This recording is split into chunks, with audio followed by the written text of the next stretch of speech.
시온 찬양대 그리고 앙상블 귀한 찬양 감사합니다. 늘 수고하는 EDL 찬양단에게도 감사를 드립니다. 최근 몇 주 동안 우리나라 뉴스에 요란하게 오르내리고 있는 단어가 자녀입니다. 재벌가 자녀가 일으킨 물벼락 갑질 사건으로 인한 파장입니다. 자본주의 사회에서 재벌가 자녀가 남들과 비교해서 고속 승진을 하는 일은 흔히 일어날 수 있습니다. 조금 지나치다 싶어도 그 자체만 가지고 사회적인 비난을 할 수는 없는 일입니다. 자본이라고 하는 것을 향해서 도덕적인 잣대만 들이댈 수는 없는 일이 아닙니까? 게다가 재벌가 입장에서는 어렵게 세워온 기업을 지키겠다고 하는 것 아닙니까? 그런 경영자의 입장에서 판단한 결과에 대해서 누가 뭐라고 할 수 있겠습니까? 그러나 지위에는 언제나 거기에 합당한 책임이 따르게 마련입니다. 그 책임이 단순히 경영의 차원만은 아닙니다. 법적인 책임은 물론이지만 사회적이고 정치적인 책임, 나아가서는 윤리적인 책임까지도 따르게 됩니다. 지위가 높아갈수록 책임도 커지는 겁니다. 아직은 어리다거나 젊다는 이유로 그 책임을 회피할 수는 없습니다. 혹은 그가 재벌가의 자녀라는 이유로도 피해갈 수 없습니다. 노블레스 오블리제라고 하는 말이 있습니다. 고귀하게 태어난 사람은 고귀하게 행동해야 한다, 이런 뜻입니다. 이 말에 담긴 정신이 로마 제국을 1000년 동안 건재하게 만들었던 이유 중에 하나로 꼽히고 있습니다. 로마 제국의 귀족들은 자신들과 노예가 다른 것은 단순히 신분이 아니라고 생각했습니다. 그 근본적인 차이가 사회적 의무를 실천할 수 있다는 것이라고 생각했습니다. 따라서 병역 의무를 수행하지 않은 사람은 제국의 최고위직인 호민관이나 집정관에 오를 수 없었습니다. 자기의 재산을 혼납해서 공공시설을 신축하거나 개보수해서 거기에 자기의 이름을 붙이는 것을 최고의 영예로 여겼습니다. 이런 전통이 로마 사회의 통합을 이루어서 1000년의 역사를 가능하게 만들었다는 겁니다. 로마의 이런 전통은 유럽 사회로 흘러들어갔습니다. 이계한 씨가 저술한 누가 깔레의 시민이 될 것인가, 이런 책에 소개된 일화입니다. 14세기 영국과 프랑스 사이에서 100년 전쟁이 벌어졌을 때입니다. 프랑스 깔레를 점령한 영국왕 에드워드 3세는 1년 동안 끈질기게 저항한 깔레 시민들을 몰살시키고 싶어 했습니다. 그러나 측근들의 만류가 있었고 깔레 시민들의 탄원으로 한 발 물러서게 되면서 잔인한 조건을 내걸게 됩니다. 모든 시민들의 안전을 보장하는 대신 대표로 6명을 스스로 뽑아 처형시키겠다는 거예요. 전체 시민의 생명을 구하기 위해 누군가가 자발적으로 6명이 죽어야만 되는 겁니다. 깔레는 고민에 빠졌습니다. 이때 제일 먼저 나선 인물이 당시 깔레 최대의 거부였던 생피에르였습니다. 그는 스스로 희생양이 되기를 자처했습니다. 그리고 그 뒤를 이어서 깔레 씨의 부호와 귀족과 법률가 등이 자발적으로 손을 들었습니다. 결국 생피에르의 자결과 깔레 씨 부호와 귀족들이 보여준 희생정신에 감복한 에드워드 3세는 사형시키는 것을 포기하고 관용을 베풀었습니다. 이 책의 저자는 이 사건을 노블레스 오블리제 정신의 원형이라고 규정하면서 자기의 담론을 책 속에서 펼쳐가고 있습니다. 신분제가 사라지고 철저한 자본주의 체제로 세워진 미국 땅에서는 이 노블레스 오블리제가 자본가들에게 적용됐습니다. 곳곳에서 보이는 기부 문화를 주도하는 것이 자본가들이었습니다. 수많은 대학들이 설립자의 이름을 따서 세워진 것이 대표적인 사례입니다. 대학을 설립하는 막대한 자금을 기부하는 것을 자기 생애의 가장 큰 명예로 여긴 겁니다. 그 범위가 비단 미국 국내에만 국한되지 않았습니다. 그 결과가 우리 교회 바로 옆에 세워진 기업가 세브란스 씨의 기부금으로 기틀이 마련된 세브란스 병원 아닙니까? 중요한 것은 이러한 정신이 사회 전통으로 세워질 수 있었다는 겁니다. 어떻게 이게 가능했을까요? 당대의 실현으로 국한되지 않고 자녀 교육으로 계승되었기 때문입니다. 그런 마음, 그런 정신을 철저하게 자녀들에게 가르쳤습니다. 그들에게 조상의 후예가 된다고 하는 것은 다만 핏줄만의 승계가 아니다 하는 사실을 철저하게 가르쳤습니다. 자기 조상들의 자부심이 그대로 후손들의 자부심으로 삼아지게 만든 겁니다. 자부심을 지닌 진정한 명문가는 다른 이들로부터 시기를 받거나 세상의 손가락질을 당하지 않습니다. 오히려 사회 통합에 기여하고 세상으로부터 존경을 받습니다. 자신들의 지위나 재산이 아니라 그런 세상의 존경을 자신들의 명예로 삼습니다. 그런 명문가가 곳곳에 건재해야 그 사회가 튼튼할 수 있습니다. 이제는 우리나라도 세계적으로 손꼽히는 기업과 가문들이 세워져서 3대, 4대째를 이어가고 있습니다. 그런데 기업의 명문가라기보다는 보잘것없는 졸부들만 많아 보입니다. 자신은 물론 자녀손들의 학벌을 자랑하고 지위를 내세우는 이들은 많습니다. 그러나 세상으로부터 받는 마음의 존경을 명예로 삼는 진정한 명문가를 찾기 어렵다는 것이 오늘 우리 사회의 아쉬움입니다. 그런 아쉬움을 안고 오늘 저는 하나님의 말씀을 받습니다. 이 말씀을 통해 우리들이 어떤 자녀인가를 일깨우시는 음성을 듣게 되면서 정신이 번쩍 듭니다. 우리는 대부분 재물이 많은 가문의 자녀도 아니고 학벌이나 지위가 높은 명문가의 자녀도 아닙니다. 그러나 오늘 본문 말씀은 우리가 세상의 그 어떤 자녀보다도 엄청난 자녀라고 선언하고 있습니다. 오늘 1절 말씀 보세요. 보라, 아버지께서 어떠한 사랑을 우리에게 베푸사 하나님의 자녀라 일컬음을 받게 하셨는가. 우리가 그러하도다. 그러므로 세상이 우리를 알지 못함은 그를 알지 못함이라. 세번역 성경은 이 구절을 이렇게 옮기고 있습니다. 아버지께서 우리에게 얼마나 큰 사랑을 베푸셨는지를 생각해 보십시오. 하나님께서 우리를 자기의 자녀라 일컬어 주셨으니 우리는 하나님의 자녀입니다. 세상이 우리를 알지 못하는 까닭은 하나님을 알지 못하기 때문입니다. 요한은 하나님께서 우리를 자기의 자녀라 일컬어 주셨으니 우리는 하나님의 자녀다, 그렇게 선포합니다. 그러면서 아버지께서 우리에게 얼마나 큰 사랑을 베푸셨는지를 생각해 보라고 말합니다. 생각해 보라고 그랬으니까 한번 생각해 보시지요. 베드로전서 1장 18절 19절 말씀입니다. 너희가 알거니와 너희 조상이 물려준 헛된 행실에서 대속함을 받은 것은 은이나 금같이 없어질 것으로 된 것이 아니요 오직 흠없고 점없는 어린 양 같은 그리스도의 보배로운 피로 된 것이니라. 옛날 신분제가 공고했던 조선시대에도 양반 한 번 되고 싶어서 돈으로 족보를 사는 이들이 있었다고 그럽니다. 양반 되는 게 얼마나 부러웠으면 돈을 주고 족보를 살 생각까지 했겠습니까? 그런 마음 때문에 거금을 주고 족보를 사들였으니 얼마나 또 거들먹거리면서 양반임내 행세를 했겠습니까? 그 문제는 사람들이 그 전후 사정을 다 알고 있었다는 겁니다. 그러니 또 얼마나 손가락질하면서 흉을 보았겠습니까? 은이나 금을 가지고 족보는 살 수 있었습니다. 그러나 그런다고 신분이 달라지는 건 아니었습니다. 사람을 출생에 따라 양반과 상놈으로 구분해서 차별하는 신분제는 인간에 의해서 만들어진 잘못된 제도입니다. 그런데 그런 잘못된 신분제가 아닌 신분제가 있습니다. 오늘 본문 10절에 등장하는 신분제입니다. 이러므로 하나님의 자녀들과 마귀의 자녀들이 드러나나니, 세상에는 두 종류의 신분이 있다는 겁니다.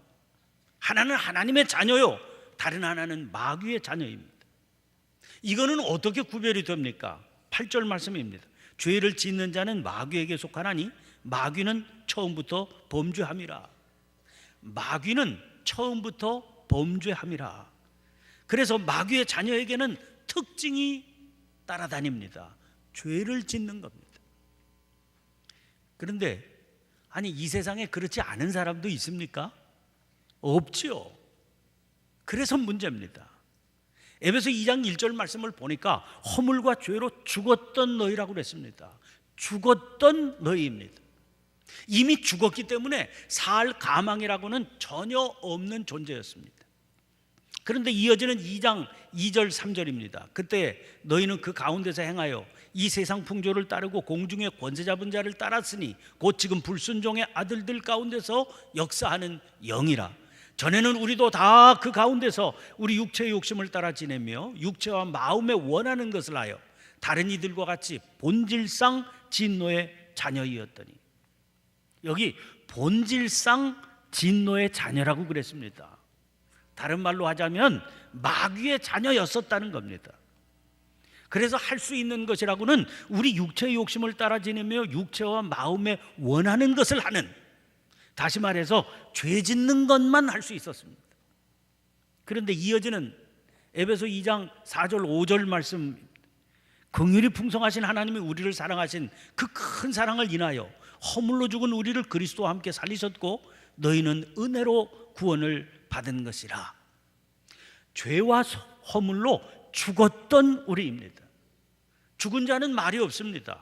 말만 없습니까? 아무것도 할 수 있는 게 없습니다. 이게 우리의 운명이었습니다. 그런데 그런 우리를 하나님께서 살리셨습니다. 어떻게 해요?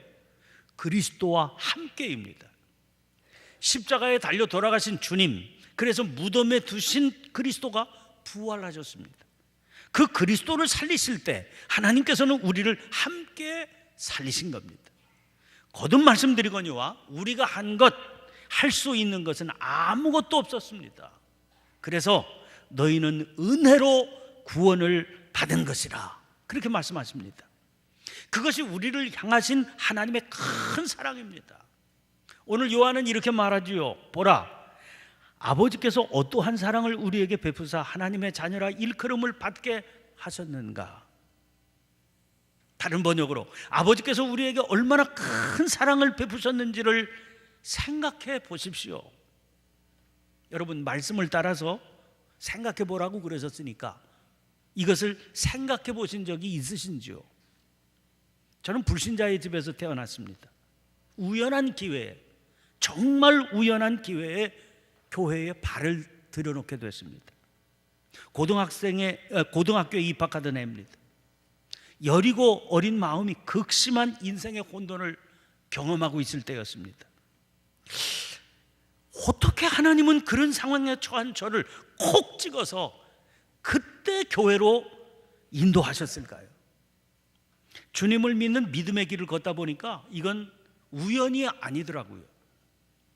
저는 하나님을 의식도 하지 못하고 살고 있었지만 하나님은 그런 저를 이미 세심히 오랫동안 살펴보고 계셨다 하는 사실을 알게 됐습니다. 그래서 정확한 그 시간에 기다리시다가 정확하게 저를 붙드셨던 겁니다. 그 뒤로도 하나님의 시선은 늘 정확하고 분명해서 필요할 때마다 당신의 손을 펼쳐주셨습니다. 저는 혼돈에 빠지기 쉽거나 삶이 힘겹다 느껴질 때 그 사랑을 생각하면서 힘을 얻곤 합니다. 생각할 때마다 너무나 놀랍고 감격스러워서 감사로 찬양을 올려드리게 됩니다. 저의 경우는 그랬습니다. 그러나 사람마다 경우와 경험이 다 다릅니다.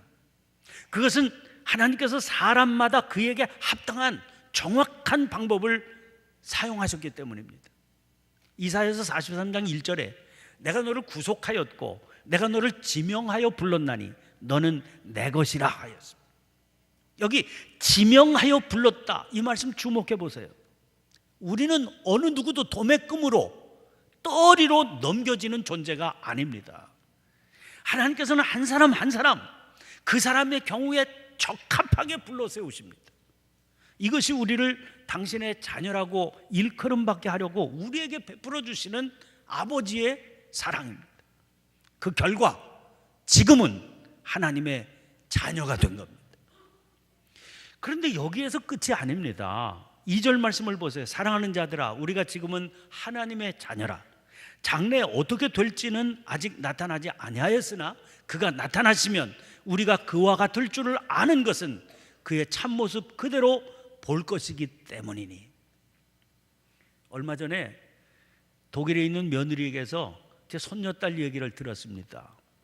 손녀는 유치원에, 손자는 학교에 보내놓고 그날따라 교회 분들과 여유로운 시간을 보내고 있었다는 겁니다. 근데 갑자기 유치원에서 연락이 왔습니다. 아이가 갑자기 귀가 아프다고 그러는데 선생님이 보니까 중이염 같다는 거지요. 그래서 빨리 와보라고 그런 연락입니다. 하필이면 그날이 금요일이라서 병원마다 일찍 문을 닫는 날이었습니다. 아이를 데려다 놓고 응급실로 가야 하나 싶어서 아는 의사 선생님에게 전화를 걸고 난리가 났습니다. 근데 아이가 가만히 보니까 병원에 끌려가야 된다는 것 아니에요? 무서운 마음이 들었던가 봐요. 그래서 엄마에게 얘기를 했습니다. 자기가 놀다가 종이를 귀에 넣었다, 그렇게 얘기를 하더라는 겁니다. 그래서 눕혀놓고 귀 속을 보니까 정말 귀 속에 조그만 종이가 들어있어서 핀셋으로 딱 빼내니까 그걸로 상황이 종료되었다는 거죠. 그 얘기를 들으면서 온전함과 완전함에 대해서 생각해 보았습니다. 여러분, 애를 키우다 보면 그런 일은 비일비재하게 일어나는 법이죠. 그래서 한순간도 마음을 놓을 수가 없습니다. 아이는 제대로 자기를 추스릴 수 있는 능력이 없습니다. 그래서 하나하나 다 돌봐줘야 됩니다. 완전하지 않습니다. 그러나 그렇다고 그 상태라고 그래서 그 아이가 자녀로 부족한 데가 있습니까? 지금의 상태에서 뭘 더 보태야, 그리고 뭘 더 채워야 자녀가 됩니까? 그렇지 않습니다. 부족하지만 지금 그 상태 그대로 어디 하나 부족함이 없는 분명한 아들이고 분명한 딸입니다. 완전하지는 않지요. 그러나 온전한 존재입니다. 지금만 그렇습니까? 자라다 보면 어느 순간 그 아이들이 사춘기를 맞이하게 되겠죠. 저 녀석이 정말 내 자식 맞나 싶은 그런 시기를 지나면서 아무리 친부모라도 속이 타고 상처를 입게 되는 그런 시기를 그 아이들이 보내게 될 겁니다. 그러나 그런 시기라고 그래서 달라지는 건 없습니다. 완벽하지는 않지만 여전히 어디 하나 부족함이 없는 온전한 자녀입니다. 그리고 그런 시기를 거치다 보면 어느 날 정말 듬직해 보여서 부모인 내가 오히려 의지하게 되는 그런 자녀로 내 앞에 턱 서 있는 모습을 보게 될 겁니다. 그때가 되면 주변 사람들이 다 말합니다. 어쩌면 그렇게 부모를 꼭 빼닮았느냐고. 2절에 우리가 지금은 하나님의 자녀라, 이게 그 말씀입니다. 지금 우리 모습 스스로 보기에도 마음이 놓이지를 않습니다. 걷는 것 불안정하고 뛰는 것은 생각도 못합니다. 스스로 뭐 하나 제대로 할 수 있는 게 없습니다. 그러나 우리에게는 주를 향하여 품은 소망이 있습니다. 그가 나타나시면 우리가 그와 같으리라. 이 소망을 가지고 사는 게 너무나 중요합니다. 3절 말씀입니다. 주를 향하여 이 소망을 가진 자마다 그의 깨끗하심과 같이 자기를 깨끗하게 하느니라. 혼탁한 세상 한복판에서 살아가고 있지요. 그러나 이 소망을 붙들고 살기 때문에 우리는 마구잡이로 살 수가 없습니다. 자기를 지켜서 그의 깨끗하심과 같이 자기를 깨끗하게 하며 살게 되는 겁니다. 그렇다고 착각하지 말아야 될 게 있어요. 우리가 완전한 자는 아니라는 겁니다. 그래서 6절과 9절의 말씀은 해석이 필요합니다. 먼저 6절 말씀 보세요. 그 안에 거하는 자마다 범죄하지 아니하나니 범죄하는 자마다 그를 보지도 못하였고 그를 알지도 못하였느니라. 또 9절 말씀도 보세요. 하나님께로부터 난 자마다 죄를 짓지 아니하나니 이는 하나님의 씨가 그의 속에 거함이요 그도 범죄하지 못하는 것은 하나님께로부터 났음이라. 우리가 지금은 하나님의 자녀라고 그랬는데 우리가 그 안에 거하는 자요 하나님께로부터 난 자 아닙니까? 그런데 그 안에 거하는 자마다 범죄하지 아니하나니 그랬어요. 죄를 짓지 아니하나니 그랬습니다. 그래서 걸리는 겁니다. 이게 과연 우리의 현실과 맞는 말이냐 싶은 그런 생각이 드는 거지요. 그런데 이 말씀을 원문의 표현대로 그대로 번역해 놓는다면 습관적으로 죄를 범하지 않는다, 그런 뜻입니다. 그래서 유진 피터슨은 원문의 의미를 살려서 이 구절을 이렇게 옮겼습니다. 먼저 6절입니다. 그리스도 안에 깊이 머물며 사는 사람 가운데 습관처럼 죄를 짓는 사람은 하나도 없습니다. 습관처럼 죄를 짓는 사람은 그리스도를 제대로 보지 못했고 그분을 전혀 알지 못하는 자입니다. 여기 범죄하지 않는다는 말을 습관처럼 죄를 짓는다 이렇게 번역한 거지요. 습관처럼 죄를 짓는다는 것은 그게 죄다 그런 생각도 하지 않고 죄를 저지르면서 산다는 겁니다. 구절은 이렇게 옮기고 있습니다. 하나님에게서 나서 생명에 들어간 사람들은 습관처럼 죄를 짓지 않습니다. 어째서 그렇습니까? 하나님의 씨가 그들 깊은 곳에 자리하여 그들을 지금의 모습으로 만들어가기 때문입니다. 죄를 짓거나 자랑하는 것은 하나님에게서 난 사람들의 본성이 아닙니다. 여기서는 습관처럼 죄를 짓는 것을 죄를 짓거나 자랑하는 것이다 그렇게 설명하고 있는 거지요. 그런 경우 많이 보시지 않아요? 죄를 지으면서도 그 죄가 죄인지도 모르고 막 자랑 삼아 떠벌리는 그런 삶을 살아가는 이들이 얼마든지 많이 있습니다. 여러분, 하나님의 자녀인 우리들도 완전하지 않습니다. 그러나 적어도 이런 식으로는 살지 않습니다. 그렇게 살 수가 없습니다. 그 안에 하나님의 생명이 있고 성령께서 내주하십니다. 그래서 죄를 지을 때마다 성령께서 말할 수 없는 탄식으로 우리를 위하여 친히 간구하시니까 죄를 속에 두고 있지 못하고 토설해낼 수밖에 없습니다. 괴로워서 견딜 수 없게 만드시는 거지요. 그 결과가 뭡니까? 10절 말씀 다시 보세요. 이러므로 하나님의 자녀들과 마귀의 자녀들이 드러나나니 무릇 의를 행하지 아니하는 자나 또는 그 형제를 사랑하지 아니하는 자는 하나님께 속하지 아니하니라. 하나님의 자녀라면 견디기 어려운 상황이 있어야 됩니다. 두 가지입니다. 하나는 의를 행하지 않는 겁니다. 하나님의 자녀는 그 상황이 견딜 수가 없습니다. 또 다른 하나는 형제를 사랑하지 아니하는 것입니다. 만약 그가 하나님의 자녀가 맞다면 형제를 사랑할 수 없는 그런 상황에 봉착하게 됐을 때 그 상황이 괴로워서 견딜 수 없어야 되는 겁니다.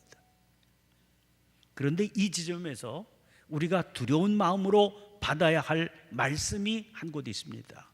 디모데전서 4장 1절 2절 말씀입니다.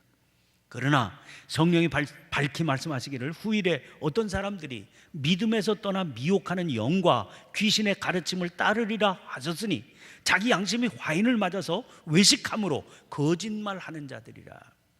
세 번역으로 이 구절을 보겠습니다. 성령께서 환히 말씀하십니다. 마지막 때에 어떤 사람들은 믿음에서 떠나 속이는 영과 악마의 교훈을 따를 것입니다. 그러한 교훈은 그 양심의 낙인이 찍힌 거짓말쟁이의 속임수에서 나오는 것입니다. 자, 이 사람들을 주목해 보시기 바랍니다. 믿음에서 떠나 그러지 않았습니까? 그러니까 한때는 분명히 믿음의 길을 걷던 사람들이었습니다. 습관적으로 죄를 지을 수 없었던 사람들입니다. 형제를 사랑하지 않으면 견딜 수 없었던 사람들입니다. 그런데 지금은 어떻습니까? 그 길을 떠나 미혹하는 영과 귀신의 가르침을 따르며 살고 있는 겁니다. 왜요? 양심이 화인을 맞아서 외식함으로 거짓말하는 자들이 되고 만 것이죠. 누구든지 그렇게 될 수 있습니다. 그러므로 누구든지 이 말씀 붙들고 살아야 돼요. 히브리서 3장 12절부터 14절 말씀입니다. 형제들아, 너희는 삼가 혹 너희 중에 누가 믿지 아니하는 악한 마음을 품고 살아계신 하나님에게서 떨어질까 조심할 것이요 오직 오늘이라 일컫는 동안에 매일 피차 권면하여 너희 중에 누구든지 죄의 유혹으로 완고하게 되지 않도록 하라. 우리가 시작할 때 확신한 것을 끝까지 견고히 잡고 있으면 그리스도와 함께 참여한 자가 되리라. 오직 오늘이라 일컫는 그 시간에 살아계신 하나님에게서 떨어질까 조심하면서 죄의 유혹으로 완고하게 되지 않도록 살아가는 일이 중요한 겁니다. 하나님의 은혜로 시작된 자녀의 삶 아닙니까? 시작할 때 확신한 것을 끝까지 견고하게 잡고 있어야 되는 겁니다. 이것이 하나님의 자녀답게 사는 일입니다. 이렇게 사는 모습이 습관적으로 죄를 지으며 살아가는 사람들과 세상에는 도전을 주게 됩니다. 충격적인 도전을 줍니다. 그들이 잠겨서 살아가는 미몽 속에서 깨어나게 만듭니다. 하나님께서 우리를 도구로 사용하셔서 세상을 구원해 가시는 방법이 이것입니다. 우리가 영적인 노블레스 오블리제를 실천하는 방법이기도 하지요. 이런 사람들이 늘어가면 그 세상은 건강해지는 겁니다. 그런 세상의 미래는 기대할 만해지는 겁니다. 그런 의미에서 곳곳에 영적인 명문가들이 세워져야 그 시대가 소망이 있습니다. 그 사명이 누구에게 있겠습니까? 저와 여러분, 그리고 우리 교회가 이 세상의 소망입니다. 기도하겠습니다. 거룩하신 하나님, 세상에 흩어져 살았지만 세상에 휩쓸려 살지는 않게 하셨기에 주님의 날, 주님의 전에 모일 수 있었습니다. 허락하시는 말씀을 통하여 주님의 풍성한 생명 누리게 해 주시옵소서. 그 놀라운 생명으로 하나님의 자녀다운 삶을 살게 하시고 그 결과로 세상을 변화시키는 사명을 감당할 수 있도록 역사해 주시옵소서. 저희들로 인해서 세상이 소망을 품게 해 주시옵소서. 주님의 거룩한 사역을 감당하는 자녀로 매일 매순간 주어진 삶을 살게 해 주시옵소서. 구원의 삶을 허락하시고 완전한 삶으로 이끄시며 인도해 주시는 예수 그리스도의 이름으로 기도하옵나이다. 아멘. 아멘.